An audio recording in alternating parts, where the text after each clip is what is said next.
విజయసాయి రెడ్డి గారా లేదా చంద్రబాబు నాయుడు గారా లేదా పేరు నానియా ఎవరైనా ఒక ప్రజా జీవితంలో ఉన్న వారి మీద ఎవరైనా విమర్శలు చేసినప్పుడు ఆ విమర్శని అయితే అది వ్యక్తిగత విమర్శలు కాబట్టి ఆధారం లేని విమర్శలు కాబట్టి అయితే హుందాగా మీడియా వార్తను ప్రచురించకపోవటమా లేదా టెలికాస్ట్ చేయకుండా ఉండటమా జరుగుతుంది. లేదా ఆ రాజకీయ నాయకుడి మీద ఇవాళ ఏంటంటే మీడియా అంతా కూడా వర్టికల్గా డివైడ్ అయిపోయి ఉంది, రాజకీయ రంగులు పులుముకున్నది కాబట్టి మీడియా ఆ వార్త పోనీ వేస్తే వార్త వేశారు, ఆడ ఆరోపించాడు, మేము చూపించాము వేసామంటే అర్థం ఉంటుంది. లేదా ఒక స్టోరీ వేసారంటే సర్లే ఎప్పుడో దిగజారి చచ్చింది కదా మీడియా, సర్లే వేసారులే స్టోరీ అనుకోవచ్చు.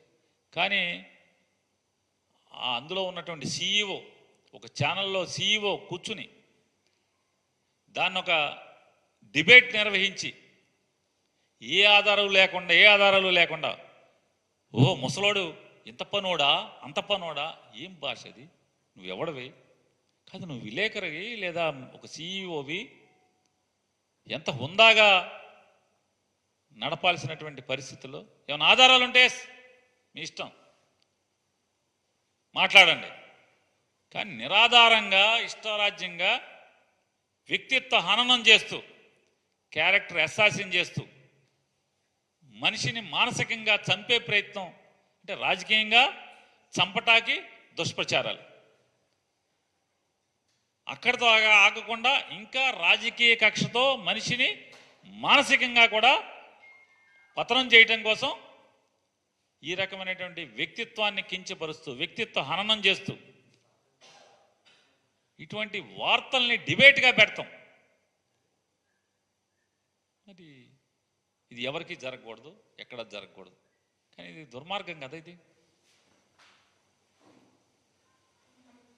ఇది అంటే అసత్యాలు మాట్లాడుతూ ఎవరో ఒకళ్ళు ప్రెస్ మీట్ పెడితే దాని మీద క్యారెక్టర్ని కిల్ చేస్తూ డిబేట్లు పెట్టడం, దాన్ని కొనసాగింపుగా ఇవాళ మొత్తం అంతా కూడా పార్టీ కార్యకర్తలని, మహిళా కార్యకర్తలతో ఇష్టారాజ్యంగా ఇక అదే పనిగా టీవీలో తిట్టిస్తాం. ఎవరైనా ఇది తగని పని కాదు. మీడియా పేరుతో మీడియా ముసుగులో ఇంత అసహ్యం చేయటం కూడా